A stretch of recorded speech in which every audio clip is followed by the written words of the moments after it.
আমার পুজো করো, তোমার কল্যাণ হবে। মূর্তিটাকে দোকানে দেখেই ভারী পছন্দ হয়ে গেল অতীনের। কিন্তু তারপর মূর্তিটাকে খুঁটিয়ে দেখতে গিয়ে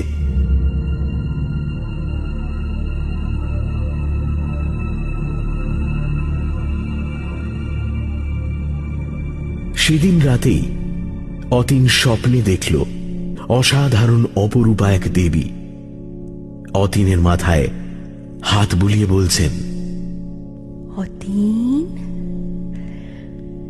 অতীন, আমাকে এইভাবে রেখো না অতীন। যখন ঘরে এনেছো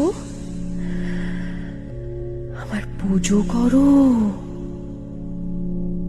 তোমার কল্যাণ হবে।